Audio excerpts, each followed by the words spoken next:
So welcome everyone to Human versus AI. My name is Joseph. I'm coming from GitHub, which is the place that 100 million plus developers are building software.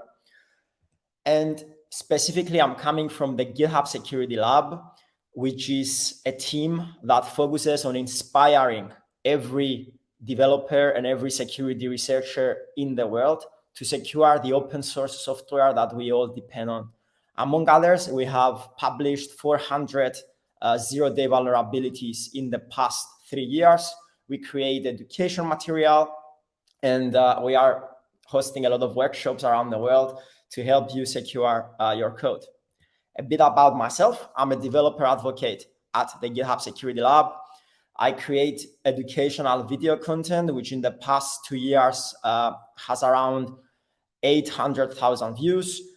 And lately I created the Secure Code game, which is a gamified security training for developers to play by first spotting a bug and then fixing it, assess their solution against our exploits that come straight away from our security researchers, and they can see how much they know about software security before they go to the next level and the next level. Now, let's start the presentation today by this statement: cybersecurity is hard. Someone could argue that we don't really need Johns Hopkins University Press from 2012 to tell us this. We feel this every day. And we tried to put some numbers with our research about this. And we concluded that there is one application security specialist for every 100 software developers. We believe that this is one of the main factors behind some of the big security breaches we have seen around the world, and behind some problems that we see every day that have to do with the speed of shipping something securely, or for this mindset that security is often seen as the no team, or the team that breaks the effort of the rest and the speed to market of the rest of the company. We try to use AI to see if we can bridge this gap. But before that, let's be all aligned on what is AI and how we use it at GitHub. First of all, AI, according to this definition from IBM, leverages computers and machines to mimic the problem-solving and decision-making capabilities of the human mind.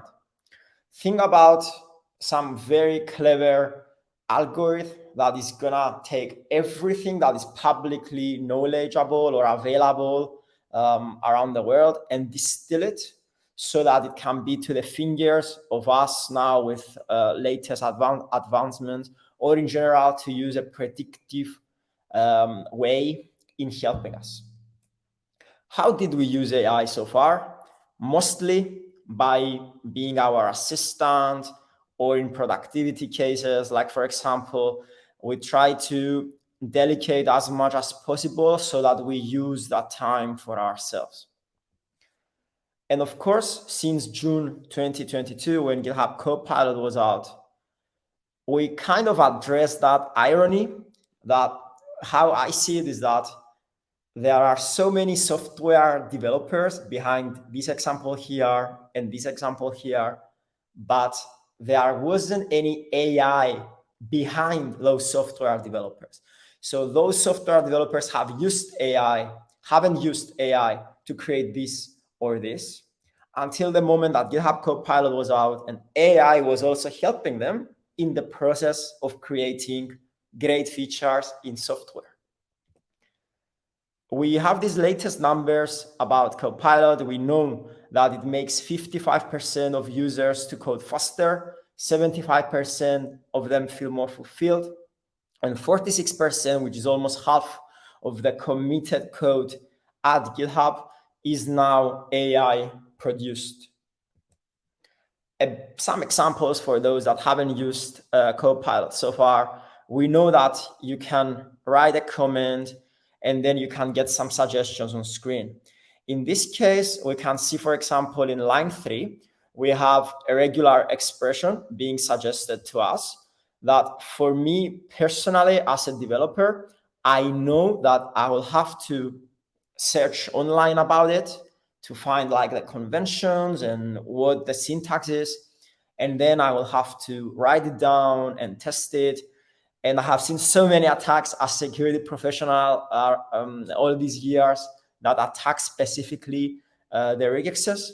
That this example is the one that it makes me feel very productive. I just ask for what I want. It comes on screen. I can create some testing around it that is also AI generated. And life continues on and on with me focusing on what I enjoy more. Some other people have used Copilot in a way that I also find very useful to not break my productivity and keep being present in my code editor without opening 100 tabs. It's when it comes to using like different languages to continue what I'm doing. Like, for example, I have a website that I want to translate in some different languages when it comes to the header of that website. And here it's super easy to do it. Of course, there are so many other dozens of use cases that people have used. I just wanted to show you these two that they resonate with me the most. I'm also here today to speak about Copilot X before I show you 4 ways that we can use AI from today to ship our software in a secure manner. Copilot X is our vision for the future. We want to bring AI from end to end in the whole software engineering process, not just in the text editor. This includes pull requests. Like, for example, many people don't really write descriptive stuff or titles when it comes to what they are gonna put in their PR. We can use Copilot to describe that, but something that is more effective is generating tests. If you are someone like me who is not really good at producing unit tests that cover a lot of things, you can get some tests that are being suggested to you that cover a lot of ground, and you can focus in the details or in some edge cases instead of you putting everything into consideration and have to create all the tests.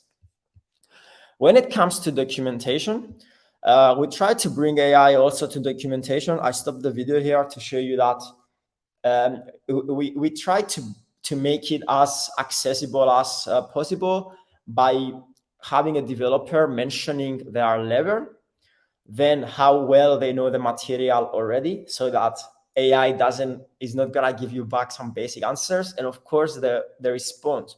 If you are looking after a theoretical or like technical or a mix of those answers. This goes very well. I'm a test user when it comes to the GitHub documentation, and we also provide it to some open source projects. And I think that is really working this way that you see on the demo here.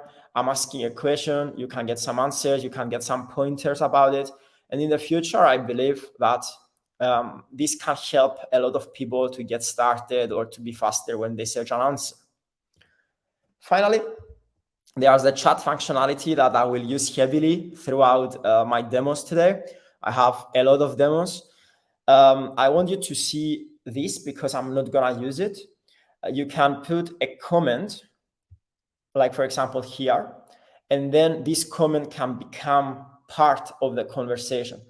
I'll show you this now. I'm showing you this now because I plan to use the chat functionality straight away in the same way that is used here. Can you explain, etc. Now, let's focus a bit on security from now until the rest of the talk. I'm here today to show you 4 ways developers can use AI to leverage the world's security knowledge. Everything I'm showing is you are gonna be able to use it straight away, with the asterisk to be on the GitHub Copilot chat, for which we don't have an official date that is gonna be out yet. I expect this to be out in the next 6 weeks, something like that. Let's see if we are gonna make it, but we don't have an official date yet. The first thing I want to show is writing safer code, so that developers don't introduce vulnerabilities during the software engineering process, So basically, we shift even more left to the production process and not to the process that bugs are being written. Of course, I have some disclaimers about this because it's not bulletproof. And by any chance, I don't recommend you to stop using SaaS tools or anything else that you already have if you follow best practices in your security pipelines. Let's see this example to understand how I think we can propose writing safer code with AI. In this little snippet I have on screen, we can see that in line 23, we have the classic SQL injection pattern with the plus variable plus variation. What I'm showing is not just applicable by this bug, is applicable in all other like OWASP bugs and the injection bugs. I just try to use a very accessible paradigm that everybody's like more or less familiar with. How someone can exploit that is by passing user input that is unsanitized in this case. You can pass malicious SQL commands, like for example, to drop the table, or what I think is my favorite is to create like an admin user with full privileges, or the classic like logic bombs to get on screen some confidential items. Now, how someone can fix this is by, of course, like deleting the code and get an AI generated suggestion on screen that to some might look secure or like bulletproof. Well, it's not. I leave this snippet on screen a bit for you to maybe have a go and think if it's secure or not and why. So what changed here is that we are using parameterized statements to avoid having the plus variable plus convention. However, I have this concern that I pass directly to GitHub Copilot through the chat functionality. And my concern is the code fully secure now? I was thinking that as the code is implemented in JavaScript, in line 22 that you can see here, an attacker could pass an object as an input instead of a string and still achieve SQL injection. Can you provide me with an additional control in line 22 that prevents that from happening? In reality, I'm looking for like a partner, someone to complement my security skills. I'm thinking about something. I share it with Copilot chat.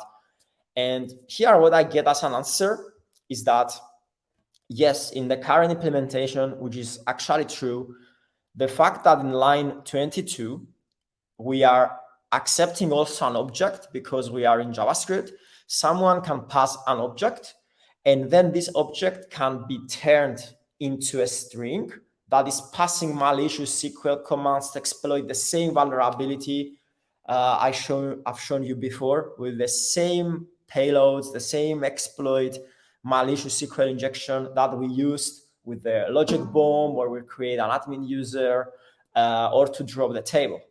So to do that, to secure this, we have on the screen a regex that is trying to make sure that what we have is a string and is checking that to make sure that it's not going to be an object.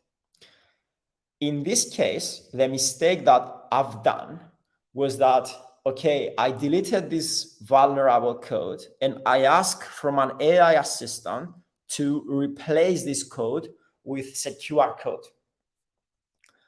The mistake is that this AI assistant can only intervene in the space that I give. In this case, I didn't give the chance to alter line 22. I gave access in terms of like the gap in the code, the snippet that should be filled from line 23 until line 28.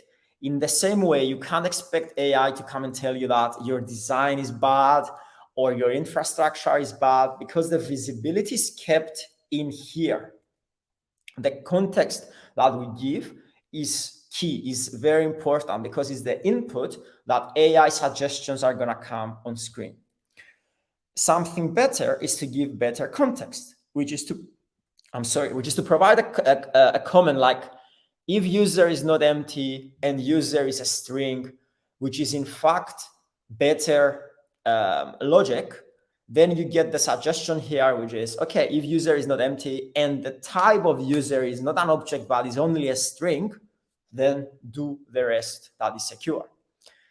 Some actions we take towards the direction of not having suggestions that are vulnerable to users is that we implemented vulnerability filters, which try to prevent vulnerable suggestions being presented to you, but is still not perfect. In the same way, here you can see another example that someone tries to secure the whole code by using the GitHub Copilot Labs extension, where we have different brushes, like for example, the readability brush, the fixed bug brush. I think about it like a photo that you pass different filters and you can make it black and white. So someone can say, yeah, but I'm using the fixing bug brush.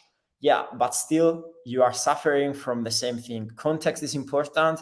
And of course, even with the vulnerability filter, it's still not bulletproof. You should make sure that you use best practice. And I want to start by this one. Okay, the second use case is to find a bug. And some people tell me, oh, I don't need my SaaS tools anymore because I can use AI to find a bug. Like, for example, by asking my AI assistant to propose a list of items that are going wrong in the code. Like, for example, here, list the security issues in the code and propose fixes about them. Well, in this case, the AI assistant is very good in finding some problems with the code, but in reality is not able to outperform tools that have been created specifically for that reason. And some of the reasons that is suffering from not be better than them is context, is not being so advanced about it. When we created GitHub Copilot, we didn't create it to replace the security pipeline, but we created that product to be your AI pair programmer. So my advice is to use it for AI pair programming. Always do security testing for all the code that you have, including the code that is yours and the code that has been suggested to you, because it's best practices, and this way you make sure that you eliminate the chances of having bugs in your code. By showing you the negative example, I want to show you a positive example. In the same way you perform unit testing, which is functionality testing, you should also perform security testing. Among others, we have SAST, we have DUST. I'm going to focus a bit on those two today because it's the easiest example I can put with AI. Let's focus a bit on the static application security testing first. And of course, you can be a consumer of a product that every time you push your code, it's running on your pipeline and you can get alerts about problems in the code. But of course, you can be more active by writing these queries to find vulnerabilities in your code. For my demos today, I'm going to use CodeQL, but of course, there are so many other products that you are more than welcome to use alongside AI. How do we bring AI to a product like CodeQL so that we help people who search for vulnerabilities by querying their code with them to find more vulnerabilities easier, faster, and with more accuracy? The first example is this one. There are tons of queries that have been provided already from the community, from bug hunters around the world. And these queries are part of a query set. If you want to get started fast, it's good to identify a pre-existing query And you can be more productive in that. Instead of going through the queries and filtering them based on their names and then go and read all the code there, you can, of course, ask Copilot to give you queries that are suitable based on the mistake you have done in your code. And of course, you can also customize one of those queries by asking so from, again, the GitHub Copilot chat in this case, so that what you have on screen is a step-by-step explanation on how you can make use of this customized code and how you can customize it further. If you want to start from scratch, you can put a comment in the usual way, or you can ask GitHub Copilot to start in the usual way. In this case, I'm looking for a DOM-based XSS, and I want to focus on those areas of the code that the inner HTML property is being accessed. I just put the comment in line 5, and I have the following suggestion on screen. That is working code, and with this, I can query all my code about these calls to the inner HTML property. Finally, you can get explanations about code, which is something that I find very useful because in reality, I haven't used CodeQL a lot personally. So every time, instead of opening documentation, I can ask a few things. 99% of the times, I'm inside the editor. I get explanations of what I want from inside the editor. And then sometimes, occasionally, I might visit like the web to see something very specific. So here you can see the example of explain the code and what the code does step by step. You can also ask in the chat if you have some follow-ups. For those interested, CodeQL is free for open source. You can query your code as if it's data. So it's like describing what to find. I want to find all the calls to the inner HTML property. It's logical, declarative, and object-oriented. So we have a lot of templates that you can boost your productivity. And of course, there are a lot of pre-existing objects that you can call and override in the usual way you are using other object-oriented languages.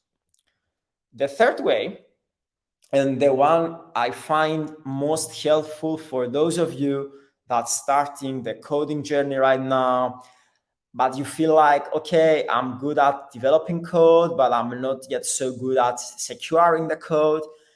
Where can I get started?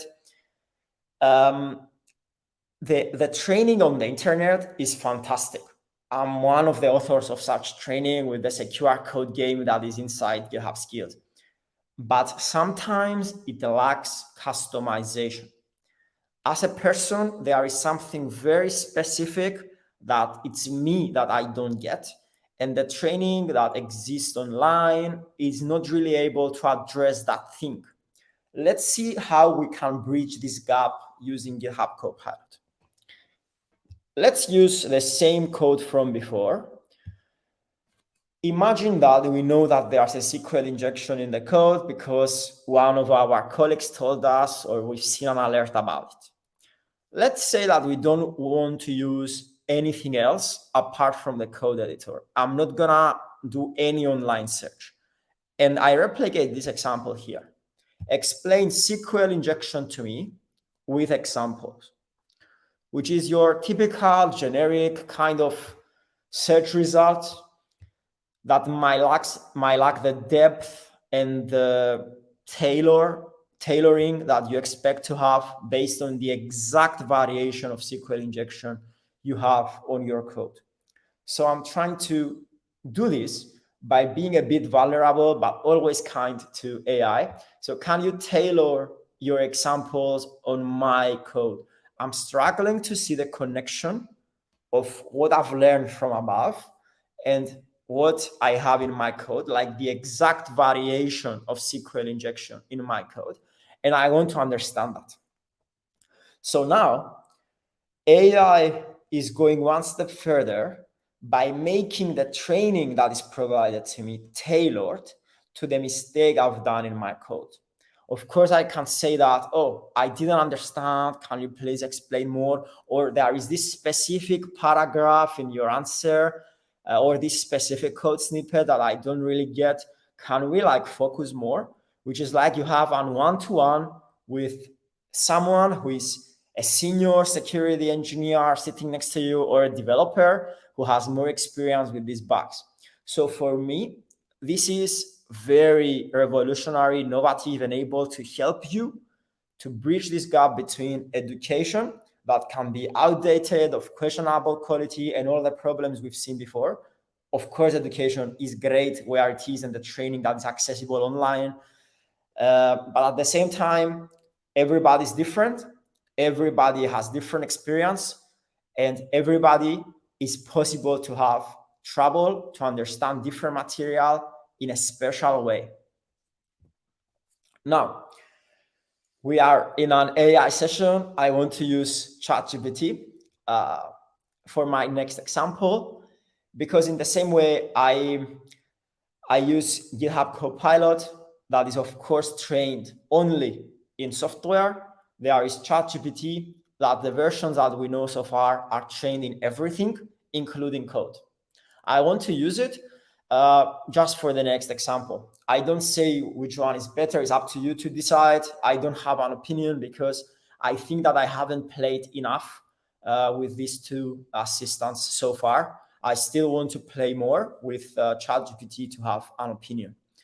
And of course, other products like Google Bard and more products that I'm not aware about.